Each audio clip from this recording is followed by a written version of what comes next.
Hi, everyone. All right. So in the next few minutes, we're going to be presenting client standardization at Uber.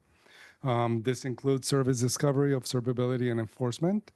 So I'm Java Servin, and my co-presenter is Long Pan. We're both part of the Cassandra team. So this is what we are going to cover. So initially, we're going to go over the reasons why client management matters. Then we're going to move on and talk a little bit about cluster discovery, client governance. We're going to review some of the Uber integrations that we have. And then we're going to touch a little bit on client upgrades. So the first thing is, why do we need to worry about client management?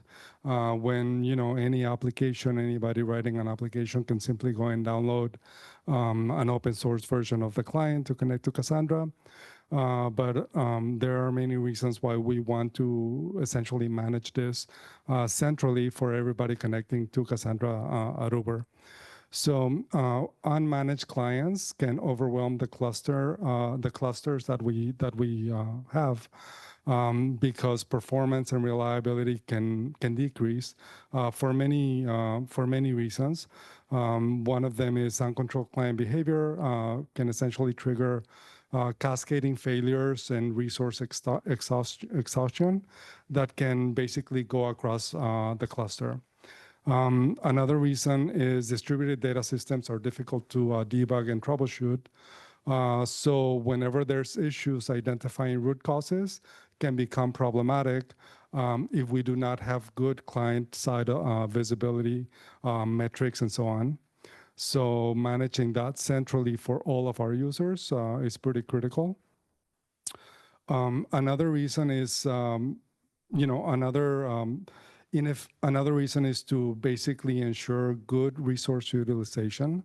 So if we have many services across the company that are potentially connecting to Cassandra clusters with inefficient usage patterns, that can lead to server over-provisioning to make up for those inefficiencies.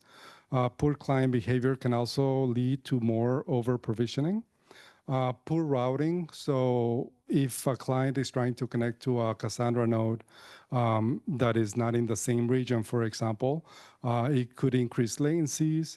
Or if a lot of clients are connecting to the same Cassandra node, that can lead to elevated errors. Of course, over-provisioning can lead to increased cost as well. And so that would not be, a good result. Suboptimal load balance and retry policies can also lead to a lot of these problems. And the last point here is that without centrally managing the clients, upgrading them across the fleet can be problematic as well and difficult to manage. Thanks, Java. My name is Long, so I'm going to show you a high-level architectural overview of how Cassandra clients are configured and used at Uber. So at Uber, we run a lot of microservices, and typically one microservices is dedicated Cassandra cluster. And usually a microservice as well as corresponding Cassandra cluster is deployed across multiple regions at Uber. So let's look at this diagram. For example, now we have like from region 1 to region X, and we have a microservice here. Let's call it a trip service. And in each region, there's not only the microservice, we also have the Cassandra nodes. So all these Cassandra nodes together from all the regions forms one cluster.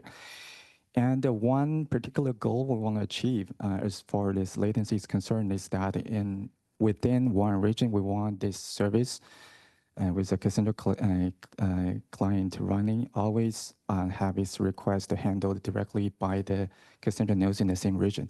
So how this is achieved, essentially we have three type of configuration. One is the consistency level. So definitely we need to use local quorum. The other is on server side, the key space setting, the replication settings you can see here. Obviously, we're using network topology strategy, and as you can see, we are mapping each Uber region into a Cassandra DC. This is very basic setting, nothing new here. And lastly is about the Cassandra client config. Let's look at the Cassandra config for region 1. So in order for this client or for the traffic to always happen within this region 1, at the minimum, we have these two essential configs. One is the contact point, and it has to be IPs from the IPs of Cassandra nodes from region 1 only. The other is the host filter policy. In this case, we need to use a data center aware to pin the host selection into region 1. Then I mark this setting as a red part because this is where we see room for improvement. Like this is the customer's code because this is Cassandra client code. So which means our customer needs to be aware of the low-level IPs of certain Cassandra nodes, as well as they need to know the data center ID for like the internal data center ID for this Cassandra cluster. These are completely unnecessary. Like why our Cassandra user bother need to know this low-level detail? Can we free them of these extra overheads? And yes, we have done the improvement at Uber. So we transitioned from the red part to the green part. The green part is what currently the customer code look like. So essentially, to get rid of IP address, we now have user still keep calling the add contact point method. The method didn't change, but the parameter instead of in the IP, we replace them with just one cluster name. The second is, I will explain this a little bit more. And the second one is we are getting rid of the data center aware policy. In this case, we replace it with a new host filter policy that we implement at Uber. So this policy is original. It's a region aware. You don't need to provide it with any additional arguments. So it's able to filter the IPs based on where the region is of this, where the client code is running, which region the client code is running in. So regarding the cluster name converting to IP addresses, how this is achieved, this is largely thanks to a additional service we created at Uber. It's called the Discovery Service. And this service is able to, because it has a deep integration with our control panel, it knows when taking an input as a Cassandra class name, it's able to return IP and the ports of the nodes of the same region of the caller. So that is how we achieve this type of improvement at Uber. I'll hand back to Java. All right, so on this slide, I'm going to cover 4 of the things that we do centrally for any client that connects to any one of our clusters. So there's 4 main areas. The first one is policy enforcement, like I mentioned a little bit ago. We are very much interested in every client using a vetted load balance policy, which in our case includes latency aware policies as part of that policy chain. Similarly, we want to limit the retries that any client can use for any failed queries that are sent to the clusters. So we enforce those policies across all of our services that connect to Cassandra clusters. Another thing that we have is sometimes we make improvements or add features to the client itself. And in some cases, we need an ability to roll those out in a very controlled fashion. We have thousands of services, and we do not want to blast changes across all those services, yet we use a monorepo for our clients. So we need a way to control those via dynamic configuration that we leverage within the client. We also want to be able to have some visibility on the server logs when a client connection connection is made to a Cassandra server. We want to get context information, including service name, so that we know what service is actually making this connection, what the tier of the service is, the environment, the client version, and things like that.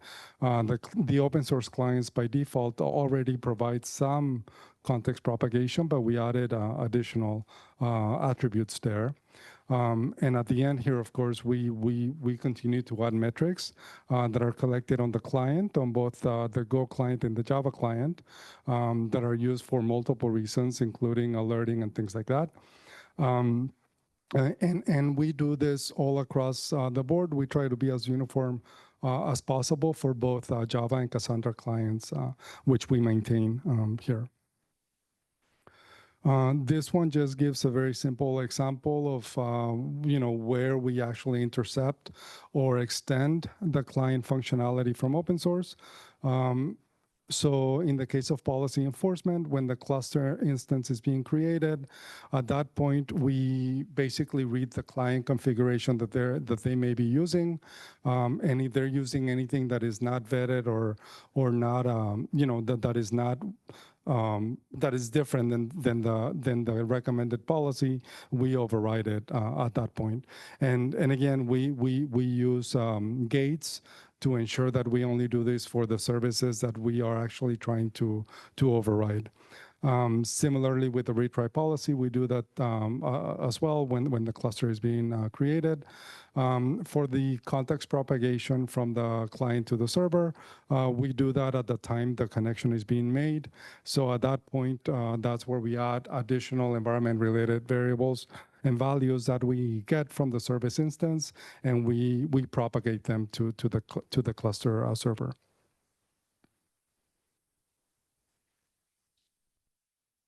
Okay, so I'm going to talk a bit more about query logging. So query logging is where we want to gain more observability into how our Cassandra clients are behaving upon completing each query execution.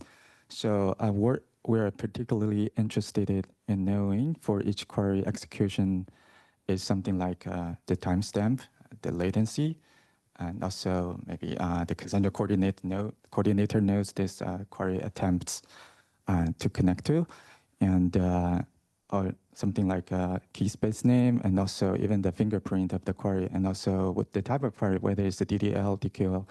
So as you can see on the left part, this long struct contains all the metadata of the query we are interested in knowing. So all these metadata are being generated into one query log for each query and execution. So how this is implemented is that it starts within the Cassandra client. Upon the completion of each query attempt, a log will be generated with all this information filled, and the log will be published to a message queue, which will later be traveled to a OLAP store where we build a various dashboard to monitor things. Yes. Back to Java. It's the last switch. All right. Yeah, so we have two more slides. So this one is an overview of the Uber integrations that we've built. This is all done behind the scenes, and it's all within the client itself, so that the service owners, they're not even aware that this may be happening. So we basically have three main integrations with other Uber platforms. One of them is the metrics. So all the metrics that are collected by the clients, in the case of the Java client, there's already metrics that are being collected, but you have to sort of like publish those. So we integrated our own internal metric system, which we call M3, to publish a selected number of metrics that we deem important.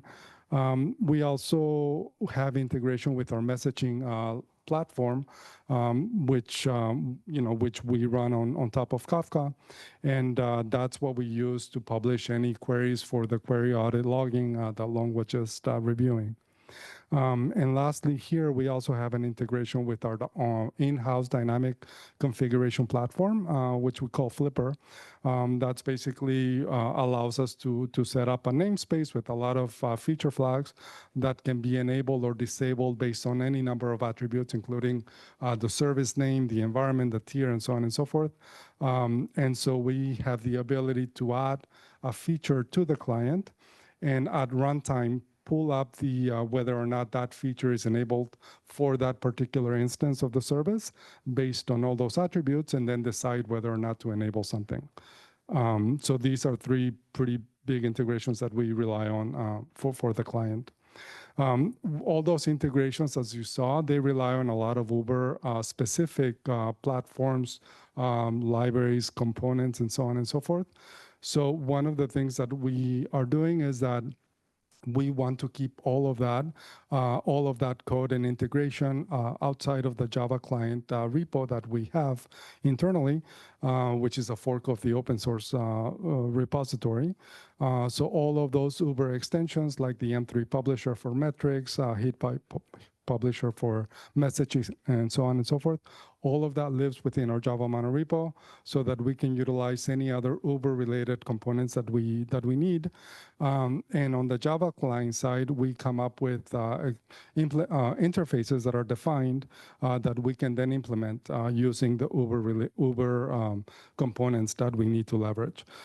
This obviously decouples the Uber-specific things from the open source code base, and also it enables us to do more easy upgrades whenever we need to update the client version. As long as the interfaces remain the same, of course, all that code on the Uber Java monorepo does not have to change. Yes, and so yeah, that's it. Thank you.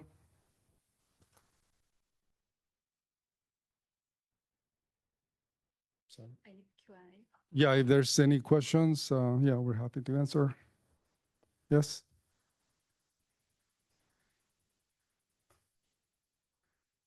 Does that update for service discovery? Does that update go to like an observability platform first and then service discovery pulls it from there, or does it go directly to a service discovery system? Do you want to take that?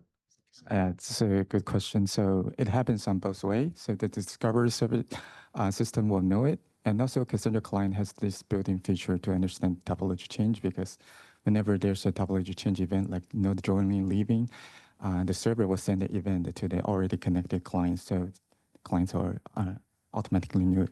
But the new client connections, they need to contact the discovery service. And this discovery service is up to date.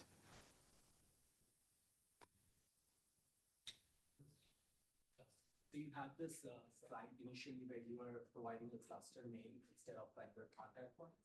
So do you have like a cluster registry or data center registry that sort of serves as the layer of information, say that this cluster which exists?